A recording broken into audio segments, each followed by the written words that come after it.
Welcome to chemistry classroom. আজকে আমরা যেটা আলোচনা করছি সেটা হচ্ছে ক্লাস 12-এর দ্রবণ চ্যাপ্টারটা। এটা হচ্ছে দ্রবণ চ্যাপ্টার পার্ট 1 এপিসোড বা প্রথম পর্ব। এখানে আমাদের টোটাল নাম্বার আছে 5 নম্বরে। তোমরা যদি টেস্ট পেপার দেখো তাহলে দেখতে পাবে 52 নম্বরের মধ্যে যে 1-এর এ আর 2-এর বিতে, অর্থাৎ 1-এর এ যে 2 নম্বরের কোশ্চেন থাকে আর 2-এর বি যেখানে 3 নম্বরের কোশ্চেন থাকে, টোটাল হচ্ছে 5। অর্থাৎ 2 নম্বরের একটা কোশ্চেন আর 3 নম্বরের একটা কোশ্চেন এখানে থাকে। দেখো, আমরা যেটা আলোচনা করছি এখানে দ্রবণ বিষয়টা আমরা জানি যে সলিউশনটা দুটো বিষয়ের উপর নির্ভর, মানে দুটো অংশ থাকে এর। একটাকে বলা হয় সলভেন্ট, একটা বলা হয় সলিউট। ঠিক আছে, একটা হচ্ছে সলভেন্ট, একটা হচ্ছে সলিউট।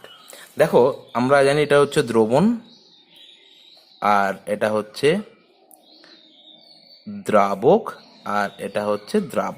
ঠিক আছে, এবার দেখো দ্রাব বিষয়টা কিন্তু একাধিক থাকতে পারে। হ্যাঁ, দ্রাব বিষয়টা একাধিক থাকতে পারে, এই বিষয়ে আমরা মোটামুটি সবাই জানি। এবং আমরা একটা জিনিস জানি যে এই যে কঠিন, এই যে দ্রাবক এবং দ্রাবের ওপর ভিত্তি করে দ্রবণের যে প্রকারভেদগুলো, কখনো কঠিনের মধ্যে কঠিন, কঠিনের মধ্যে তরল, তরলের মধ্যে কঠিন, এরকম করে বিভিন্ন রকমের দ্রবণ আমরা জানি। আবার এটাও জানি যে দ্রাবকের পরিমাণ নির্দিষ্ট রেখে দ্রাবের পরিমাণটা পাল্টালে সেখান থেকে আমরা সম্পৃক্ত, অসম্পৃক্ত এবং অতিপৃক্ত দ্রবণ সম্পর্কে জানি, যদিও আমাদের সেই বিষয়গুলো এখানে আলোচনার বিষয় নয়। এখানে যেটা আলোচনার বিষয় যেখান থেকে শুরু করছি আমরা, সেটা হচ্ছে কোনো তরলে দ্রবীভূত কঠিন পদার্থের গাঢ়ত্ব।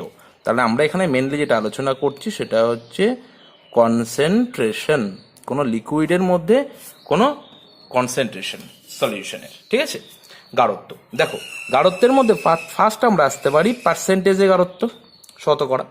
দেখো, এই যে পার্সেন্টেজ বা শতকরা আমরা যদি প্রকাশ করছি, এটা মানে কি? এটা মানে 100 ভাগে যত ভাগ, অর্থাৎ 100 ভাগে যত ভাগ। এই যে 100 ভাগে যত ভাগ, এটার মধ্যে আবার সাব পয়েন্ট করতে পারি আমরা, সেটা হচ্ছে W/W। এটা মানে কি? 100 গ্রাম দ্রবণে যত গ্রাম দ্রাব। তাহলে 100 গ্রাম, আমি এটা ভরের একক বসাচ্ছি, কেজিতে বোঝাতে পারা যায়, কোনো অসুবিধা নেই। 100 গ্রাম দ্রবণে যত গ্রাম দ্রাব আছে। নাম্বার 2, সেটা হচ্ছে W/V, অর্থাৎ ওয়েট বাই ভলিউম। সেখানে আমরা কি লিখতে পারি? আমরা লিখতে পারি 100 গ্রাম দ্রবণে যত ml 100 ml দ্রবণে যত গ্রাম দ্রাব আছে। দেখো, এখানে যেহেতু ভলিউমটা রয়েছে, এখানে কিন্তু এই গ্রামটা মানে ml বসাতে হবে, এটা কিন্তু আয়তনের একক। আবার সাধারণত কোনো তরল পদার্থের মধ্যে কঠিন পদার্থ এটাতে প্রকাশ করতে পারি। আবার আমরা V/V ব্যবহার করতে পারি, কখনো volume by volume ratio. Volume by volume মানে কি? সেটা হচ্ছে 100 ml দ্রবণে যত ml দ্রাব আছে। ঠিক আছে, দেখো ইউনিটটা শুধু আলাদা। যদি আমরা দুটোই ভরের ইউনিটে প্রকাশ করি তাহলে এখানে গ্রাম, এখানেও আমরা গ্রাম ব্যবহার করতে পারি। যদি এটা ml, এটা গ্রাম ব্যবহার করে আলাদা আসবে এটা। একই রকম ভাবে আমরা 2 নম্বর পয়েন্টে আসছি, সেটা হচ্ছে পিপিটি। পিপিটির ফুল ফর্ম হচ্ছে parts per thousand. Parts per thousand মানে একই রকম ভাবে এটা হচ্ছে আগেটা মানে 100 ছিল, এটা হচ্ছে 1000 ভাগে, মানে ভাগ মানে কিসে? এটা কিন্তু দ্রবণ। হ্যাঁ, এটা কিন্তু দ্রবণ, মানে 1000 ভাগ দ্রবণে যত ভাগ দ্রাব। ঠিক আছে, এটার ক্ষেত্রেও আমরা এই ইউনিটগুলো চেঞ্জ করতে পারি। যেমন করে দেখো, একদম সেম, আমরা এটাকে W/W, B, W/V, C, V/V। এখানে একটা জিনিস আমি বলে রাখছি, সেটা হচ্ছে W/W রেশিও কিন্তু উষ্ণতা নিরপেক্ষ, অর্থাৎ টেম্পারেচার ইন্ডিপেন্ডেন্ট। ঠিক আছে, এটা কিন্তু টেম্পারেচার ইন্ডিপেন্ডেন্ট, এটাও কিন্তু টেম্পারেচার ইন্ডিপেন্ডেন্ট।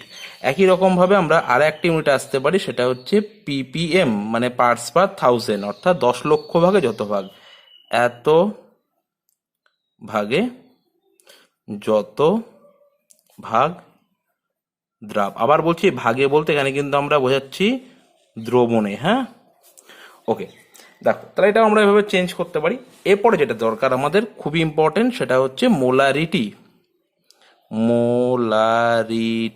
মোলারিটি কথাটা অর্থ হচ্ছে মোল পার লিটার, মানে 1 লিটারে যত মোল। ঠিক আছে, তার মানে এটা লিখতে পারি আমরা 1000 ml বা 1 লিটার দ্রবণে, 1 লিটার দ্রবণে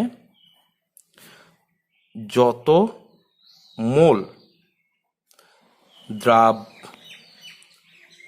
আছে, আছে বা থাকতে পারে বা দ্রবীভূত থাকে, একই ব্যাপার। ঠিক আছে, কথাটা কিন্তু ভালো করে মনে রাখো। ধরা যাক আমি একটা উদাহরণ নিচ্ছি, এটা কিন্তু 1 লিটার, হ্যাঁ, বা 1000 ml। ধরা যাক VML দ্রবণে, এত ml দ্রবণে W2 গ্রাম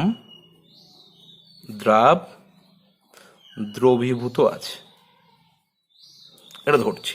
তাহলে এখান থেকে আমরা আয়তন বার করবো কি করে, খেয়াল করো। সাধারণত এই দ্রাবের ক্ষেত্রে আমরা 2টা লিখি, আর দ্রাবক হলে এটাকে 1। হ্যাঁ, এটা আমরা পরে আমরা নোট করে রাখছি বা এখানে লিখে রাখছি। শুধু আমরা যদি দ্রাবক হয় সেটাকে আমরা 1 নোটেশন দিই, আর দ্রাব যদি হয় তাহলে কিন্তু আমরা নোটেশনটা 2 দিই। ঠিক আছে, ওকে। দেখো তার মানে কি, তাহলে 1000 ml কত আছে দেখো, তাহলে 1000 ml দ্রবণে, তাহলে এখানে কত হবে, W2/V × 1000, এত গ্রাম দ্রাব আছে। এবার যদি এই যে গ্রামটি যেটা রয়েছে এটাকে যদি তার আণবিক ভর দিয়ে ভাগ করি, অর্থাৎ কার আণবিক ভর, দ্রাবের, তাহলে ধরি দ্রাবের আণবিক ভর, ধরি দ্রাবের আণবিক ভর M2 গ্রাম পার মোল। এবার প্রশ্ন হতে পারে M2 কেন, আমি একটু আগেই বলেছি যে 2 দিয়ে আমরা দ্রাবের আণবিক, মানে দ্রাবের কথাটা, মানে দ্রাব বোঝানোর জন্য 2 বসাবো। তাহলে দেখো এটাকে M দিয়ে ভাগ করতে হবে, তাহলে পেলাম W2 × 1000 divided by M2 × V। তাহলে এটাই হচ্ছে আমাদের মোলাল, এটা হচ্ছে মোলার গাঢ়ত্ব। এটাকে আমরা ক্যাপিটাল M দিয়ে প্রকাশ করি। ঠিক আছে, তাহলে এটা হচ্ছে মোলারিটি বা মোলার গাঢ়ত্ব। হ্যাঁ, তাহলে আসছে দ্রবণের মোলার গাঢ়ত্ব বা মোলারিটি, সেটা কত, W2 × 1000 বাই M2 × V। তাহলে আমরা কিন্তু এটা দিয়ে খুব সহজেই, এটা ভালো করে মনে রাখবে, এটাতে আমরা অঙ্ক করতে পারবো। ঠিক আছে, এটা কিন্তু খুব ইম্পর্টেন্ট আমাদের অঙ্ক করার ক্ষেত্রে। আমরা পরের ইউনিটে দেখব, আমরা পরের ইউনিট দেখছি সেটা হচ্ছে মোলালিটি। মোলালিটি হচ্ছে মোল পার কেজি। হ্যাঁ, দেখো এই যে মোল পার কেজি বা মোলালিটি, এটাকে আমরা ছোট হাতের M দিয়ে প্রকাশ করি, ছোট হাতের M, আগেরটা ছিল বড় হাতের M। হ্যাঁ, ওকে। এই মোলালিটি কি, এটা কিন্তু মনে রাখবে, এটা কিন্তু বলা হচ্ছে 1000 গ্রাম বা 1 কেজি, 1 কেজি দ্রাবকে, এটা কিন্তু মনে রাখবে, 1 কেজি দ্রাবকে যত মোল দ্রবীভূত থাকে। ইম্পর্টেন্ট বিষয়, দেখো এতক্ষণ ধরে এই জায়গাটা সবগুলোই দ্রবণ হচ্ছিল, এটা কিন্তু দ্রাবক, এটা কিন্তু ভালো করে মনে রাখতে হবে। ঠিক আছে, আর এটাকে কিন্তু আমরা ছোট হাতের M দিয়ে প্রকাশ করি এর মাত্রাটাকে। যেমন আমরা একটা উদাহরণ নিই, একই রকম ভাবে ধরে রাখো যে W1 গ্রাম দ্রাবকে মনে করো W2 গ্রাম দ্রবীভূত আছে, দ্রবীভূত আছে। তাহলে কি হবে, তাহলে দেখো এটা আমরা কি করে করতে পারি, একদম সেম আগের নিয়মেই। তাহলে আমরা লিখতে পারি W1 গ্রাম দ্রাবকে W2/M2 মোল করে নিই। হ্যাঁ, তাহলে এত মোল দ্রবীভূত আছে। M2 কি জিনিস আমি একটু আগে বলেছি, তাহলে এখানে কত বার করতে হবে, 1000 বার করতে হবে। 1000 গ্রামে কত আছে, তাহলে 1000 গ্রামে কত আছে, W2 × 1000 ডিভাইডেড বাই, এদিকে M2 থাকছে আর এখানে থাকছে W1। তাহলে এটা কিন্তু মনে রাখতে হবে, এটা কিন্তু মোলার মাত্রা। হ্যাঁ, এটা কিন্তু মোলাল মাত্রা, তাহলে এটা হচ্ছে মোলাল মাত্রা। সেটা কত, সেটা হচ্ছে W2 × 1000 divided by M2 × W1। এটা কিন্তু খুব ভালো করে মনে রাখতে হবে। ঠিক আছে, এটা দিয়ে আমাদের অঙ্ক করার সময় কাজে লাগবে। একটা বিষয় মনে রেখো, এটা কিন্তু তাপমাত্রা নিরপেক্ষ। হ্যাঁ, এটা কিন্তু তাপমাত্রার নিরপেক্ষ, এটা কিন্তু তাপমাত্রা নিরপেক্ষ, এটা কিন্তু এটা ইম্পর্টেন্ট বিষয়। আর এটা কিন্তু আগেই বললাম, এটাকে কিভাবে প্রকাশ করা হয়, এক্সপ্রেশন পদ্ধতি হলো ছোট হাতের এম। এবার নাম্বার 6, এটা হচ্ছে নর্মালিটি। নর্মালিটি হচ্ছে গ্রাম তুল্যাঙ্ক পার লিটার। হ্যাঁ, তাহলে আসছে গ্রাম তুল্যাঙ্ক পার লিটার। একই রকম ভাবে আগে যেটা নিয়ম ছিল সেটা হচ্ছে মোল, মানে মোল, এখানে হচ্ছে গ্রাম তুল্যাঙ্ক। তাহলে এখানে লিখবো কি, 1000 ml দ্রবণে যত গ্রাম তুল্যাঙ্ক, একটা জিনিস মনে রাখো, গ্রাম তুল্যাঙ্ক কিন্তু একটা কথা, হ্যাঁ, বা গ্রাম ইকুইভ্যালেন্ট, গ্রাম তুল্যাঙ্ক দ্রাব দ্রবীভূত থাকে, দ্রাব দ্রবীভূত থাকে। তাহলে এক্ষেত্রেও আমরা একদম নর্মালিটি একদম আগের নিয়মেই জানবো। নর্মালিটির মানটা আসবে কত, নর্মালিটির মান আসবে একদম আগের মতোই, W2 ইন্টু 1000 বাই, এখানে হবে E2 ইন্টু ভি। ভি হচ্ছে অবশ্যই এমএল এ, হ্যাঁ, ভিটা অবশ্যই এমএল এ। তবে এই নর্মালিটিতে আমাদের খুব একটা কাজ করতে হয় না। এরপরে যেটা আছে এটা আরো ইম্পর্টেন্ট একটা জিনিস, সেটা হচ্ছে মোল ভগ্নাংশ। মোল ফ্র্যাকশন বা মোল ভগ্নাংশ। ধরা যাক একটা দ্রবণে দুটো পদার্থ আছে, মনে করো 1 নম্বরেরটা আছে N1 মোল, আর বা এ, মনে করো এ আছে Na মোল, আর বি পদার্থ আছে Nb মোল, দুটো পদার্থ মোট আছে। তাহলে মোট মোল সংখ্যা কত, মোট মোল কত, অবশ্যই Na প্লাস Nb। তাহলে দেখো, তাহলে এ এর মোল ভগ্নাংশ কত, এ এর মোল ভগ্নাংশ, সেটাকে আমরা এক্স এ দিয়ে প্রকাশ করি, ঠিক আছে। সেটা হচ্ছে এ এর মোল সংখ্যা মানে Na ডিভাইডেড বাই মোট মোল সংখ্যা, ঠিক আছে। তাহলে কোনো একটা উপাদানের মোল সংখ্যা এবং দ্রবণে মোট মোল সংখ্যার অনুপাতকে আমরা ওই উপাদানের মোল ভগ্নাংশ বলি। একই রকম ভাবে আমরা এক্স বি এর ক্ষেত্রে বার করতে পারি। এক্স বি এর ক্ষেত্রে হবে Nb by Na plus Nb। খেয়াল করো, তার মানে একটা জিনিস বুঝতে পারছো, সেটা হচ্ছে মোট মোল সংখ্যা অর্থাৎ এক্স এ ইন্টু এক্স বি, এটা কিন্তু 1 হবে। তাহলে একই রকম ভাবে আমরা যদি দ্রবণের কথা ভাবি, তাহলে এখানে x1 এটা কার মোল সংখ্যা, আমরা 1 দিয়ে কারকে প্রকাশ করি, দ্রাবকের।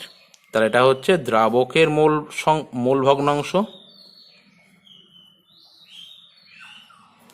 আর x2 দিয়ে আমরা দ্রাবের মোল ভগ্নাংশ প্রকাশ করি। যদি একটাই দ্রাব থাকে তাহলে আমরা বলতে পারবো x1 যোগ x2 সমান 1, আর যদি একাধিক দ্রাব থাকে তাহলে আমরা বলতে পারবো x1 যোগ x2 যোগ x3 যোগ ডট ডট ডট ইকুয়াল 1। অর্থাৎ দ্রবণে মোট যে মোল সংখ্যা হবে, এই মোল ভগ্নাংশ হবে, সেই মোল ভগ্নাংশের সমষ্টি করলে কিন্তু 1 আসে। আরও একটা একক আছে, সেটা হচ্ছে ফর্মালিটি। ফর্মালিটি আলাদা করে কোনো ব্যাপার নয়, সাধারণত যারা ল্যাটিস তৈরি করে তাদের ক্ষেত্রে মোলারিটি না বলে আমরা ওটাকে ফর্মালিটি বলি, ঠিক আছে, মানে আলাদা করে কিছু ব্যাপার নয়। এবার আমরা একটু জিনিস জানবো, সেটা হচ্ছে দ্রাব্যতা। দেখো, দ্রাব্যতা বিষয়টা আমরা জানি, দ্রাব্যতা বা সলিউবিলিটি। দ্রাব্যতা বিষয়টা আমরা জানি বা সলিউবিলিটি, সেটা হচ্ছে নির্দিষ্ট উষ্ণতায় এবং নির্দিষ্ট পরিমাণ দ্রাবকে সর্বাধিক যে পরিমাণ দ্রাব দ্রবীভূত হয়ে সম্পৃক্ত দ্রবণ তৈরি করে তাকে আমরা দ্রাব্যতা বলি। সেটা আমরা ডিটেলস জানি, সেটা নিয়ে আর এখানে খুব বেশি আলোচনা করছি না, আর খুব বেশি আলোচনা করার প্রয়োজনও নেই এখানে। আমরা এখানে যেটা জানতে চাইছি, ধরো একটা তরল আছে, ভালো করে বোঝো, এখানে একটা তরল পদার্থ আছে, এই তরল পদার্থের ওপরে আমি কোনো গ্যাসীয় পদার্থ দ্রবীভূত করছি, তাহলে এটা কেমন, এটা হচ্ছে গ্যাসীয়। তাহলে এই যে তরল পদার্থের মধ্যে গ্যাসীয় পদার্থ দ্রবীভূত হবে, একটা দ্রবণ তৈরি হবে, তাহলে জলের মধ্যে অক্সিজেন বা নাইট্রোজেন বা কিছু, যাই হোক। তাহলে এই যে দ্রাব্যতা, এই দ্রাব্যতা কোন বিষয়ের উপর নির্ভর করবে? দেখো, অ্যাকচুয়ালি দ্রাব্যতা তো অবশ্যই তরল বা গ্যাসের প্রকৃতির উপর নির্ভর করবেই, এই বিষয়ে কোনো সন্দেহই নেই। তেমন একটা জিনিস কি পেলাম, সেটা হচ্ছে দ্রাবক, দ্রাবক ও দ্রাবের প্রকৃতি। এটা তো নির্ভর করবে এ বিষয়ে, কারণ কিছু বলারও নেই যে কোন ধরনের দ্রাবকের মধ্যে কোন ধরনের দ্রাব দ্রবীভূত হবে, সেটা দ্রাবকের উপর নির্ভর করবে এবং কোন দ্রাব নির্ভর হবে সেটা তার উপরেও নির্ভর করবে। এছাড়াও আরও যেটা ইম্পর্টেন্ট বিষয় রয়েছে সেটা হচ্ছে 2 নম্বর, সেটা হচ্ছে কিন্তু উষ্ণতা, ঠিক আছে, মানে তাপমাত্রা। প্রশ্ন হচ্ছে তাপমাত্রার উপর কিভাবে নির্ভর করে। দেখো, কোনো তরল দ্রাবক মানে কোনো তরল, এটা হচ্ছে কি দ্রাবক, তার মধ্যে কোনো গ্যাসীয় পদার্থ দ্রবীভূত করা আছে, গ্যাসীয় পদার্থ দ্রবীভূত করে দ্রবণ তৈরি হলো, ঠিক আছে, দ্রবণ তৈরি হয়। এই এই বিক্রিয়াটা দেখা যায়, এটা উষ্ণতা মানে অর্থাৎ এনথালপির পরিবর্তন কিন্তু ঋণাত্মক। ঋণাত্মক কথার অর্থ কি? ঋণাত্মক কথার অর্থ হচ্ছে এটা কিন্তু তাপ উৎপাদী, ঠিক আছে। তার মানে যদি আমরা এখানে উষ্ণতা বৃদ্ধি করি, অর্থাৎ তাপমাত্রা যদি আমরা বৃদ্ধি করি, তাহলে লা স্যাটেলিয়ারের নীতি অনুযায়ী সম্মুখমুখীর তুলনায় তুলনামূলকভাবে বেশি সংগঠিত হবে, অর্থাৎ দ্রাব্যতা অর্থাৎ তরলে দ্রবীভূত গ্যাসের গাঢ়ত্ব অর্থাৎ দ্রাব্যতা হ্রাস পাবে, ঠিক আছে। তার মানে দেখো, তার মানে আমরা একটা জিনিস বুঝলাম যে এটা বৃদ্ধি করলে দ্রাব্যতা কি হচ্ছে, দ্রাব্যতা হচ্ছে হ্রাস, ঠিক আছে। ভালো করে বুঝে নিই একটু। দেখো, এটা যদি ΔH <0, তার মানে এটা বিক্রিয়াটা কেমন? তাপ উৎপাদী বিক্রিয়া। তাহলে এটা কেমন বিক্রিয়া? তাপ উৎপাদী।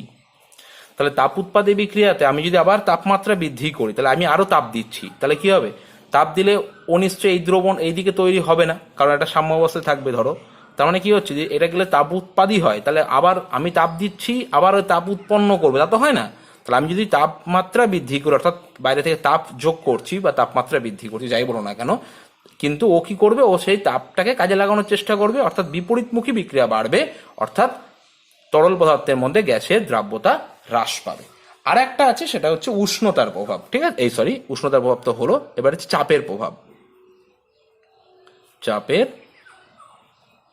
প্রভাব, চাপের প্রভাব বুঝতেই পারছো, যে কোনো চাপ বৃদ্ধি করলে কি হবে?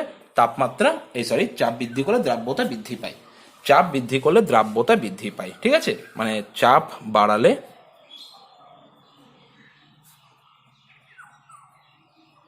দ্রাব্যতা বাড়বে, একদম সিম্পল ব্যাপার, কারণ কোনো ব্যাপার নয়, তোমরা বুঝতেই পারছো।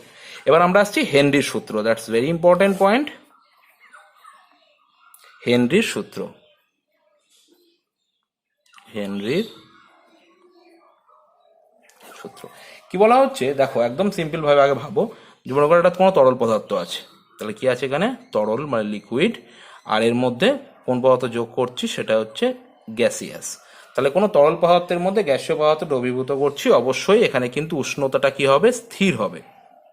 তার মানে বুঝতে পারছো সংজ্ঞাটা লেখার সময়, স্থির উষ্ণতায় কোনো তরল দ্রাবকে কোনো গ্যাসের দ্রাব্যতা দ্রবণের সাথে সাম্য অবস্থায় থাকা, অর্থাৎ আমরা যদি এখানে পাত্র ঢাকা দিয়ে দিই, তাহলে এখানে যে গ্যাসীয় পদার্থগুলো রয়েছে সেই মানে তরল এবং গ্যাসীয় সাম্য অবস্থায় আছে।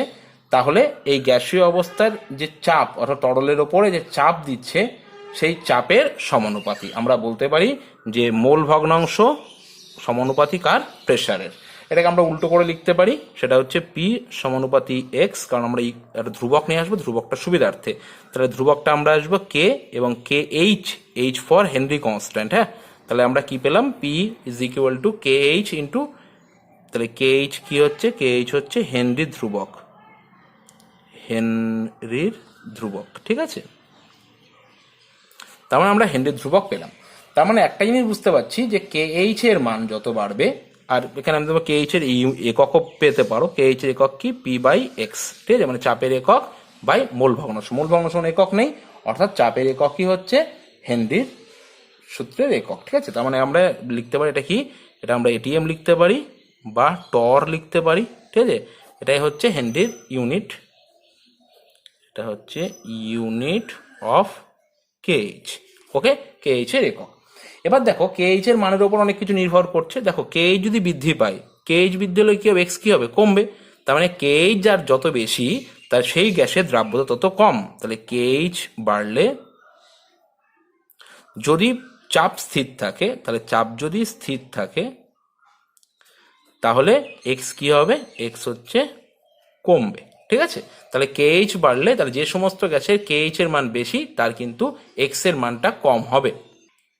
আমরা এবার আসছি হেনরি সূত্রের প্রযোজ্যতা। দেখো বলা হচ্ছে কোনো তরল দ্রাবকে যদি কোনো তরল দ্রাবকে হেনরি সূত্রের প্রযোজ্যতা দেখো বলা হচ্ছে কোনো তরল দ্রাবকে যদি কোনো গ্যাসীয় পদার্থ দ্রবীভূত থাকে এবং অতিরিক্ত মাত্রায় দ্রবীভূত থাকে এবং তার সাথে আরেকটা ইম্পর্টেন্ট, যদি কোনো সংযোজিত বা বিয়োজিত হয় তাহলে কিন্তু হেনরি সূত্র প্রযোজ্য হবে না সেক্ষেত্রে। মানে দেখা গেল আমি যোগ করলাম, সে পদার্থটা ভেঙে গেল বা অনেকগুলো কণা যুক্ত হয়ে গেল, সেগুলোর ক্ষেত্রে হেনরি সূত্র হবে না। ঠিক আছে, যেমন দেখো আমি যদি জলে অ্যামোনিয়া আমি যদি জলে অ্যামোনিয়ার সাথে আমি যদি HCl দ্রবীভূত করি তাহলে কিন্তু এটা সূত্রটা প্রযোজ্য হবে না, কারণ এটা এ দুটো বিক্রিয়া করে অ্যামোনিয়াম ক্লোরাইড তৈরি করে দেবে। তাহলে কি বিক্রিয়া করে যাচ্ছে, মানে এটা কিন্তু হবে না। আর তরল দ্রাবকের সাথে কোনো গ্যাসে যদি বিক্রিয়া করে যৌগ গঠন করে তাহলে সূত্র প্রযোজ্য হবে না। আর এর চাপ খুব বেশি বা উষ্ণতার মান খুব কম হলে হেনরি সূত্র সঠিকভাবে প্রযোজ্য হয় না। এবার এখানে হেনরি সূত্র কতগুলো ঘটনা ব্যাখ্যা আমরা দেখে নিতে পারবো। একটু একটা কথা বলে দিই, আমাদের যে ডুবুরিদের ক্ষেত্রে যে জলের যেটা আমরা সিলিন্ডার ডুবুরিরা নিয়ে যাই, সেখানে কিন্তু মনে রাখবে যে অক্সিজেনের সাথে কিন্তু হিলিয়াম গ্যাস থাকে। ঠিক আছে, আমরা অনেক সময় ভাবতে পারি যে অক্সিজেনের সাথে নাইট্রোজেন নিলে কি ক্ষতি হতো, না, নাইট্রোজেন নিলে একটা সমস্যা আছে। কারণ নাইট্রোজেনের কেএইচ এর মানটা এমন, দেখো যে কোনো ডুবুরি এই সিলিন্ডার মনে করো এই সিলিন্ডার নিয়েছে, ঠিক আছে, এই সিলিন্ডার নিয়ে সে ডুবুরির জলের নিচে নামছে। যত জলের নিচে নামবে তার প্রেশার কি হবে, বাড়বে। আর প্রেশার বাড়লে নাইট্রোজেন রক্তে দ্রবীভূত হওয়ার পরিমাণ বাড়বে। ঠিক আছে, তাহলে রক্তে দ্রবীভূত হবে কেমন, খুব বেশি চাপে। হ্যাঁ, তাহলে খুব বেশি চাপে, তাহলে যত সমুদ্রের নিচের দিকে নামবে তখন নাইট্রোজেন রক্ত দ্রবীভূত হবে। এবার কোনো অসুবিধা নেই, যখন আস্তে আস্তে ওপরের দিকে উঠবে তখন কি হবে, এই চাপটা কমে যাবে। তাহলে চাপ যদি কমে যায় তাহলে নাইট্রোজেন দ্রবীভূত হওয়ার চান্সটা কি হবে, কমে যাবে।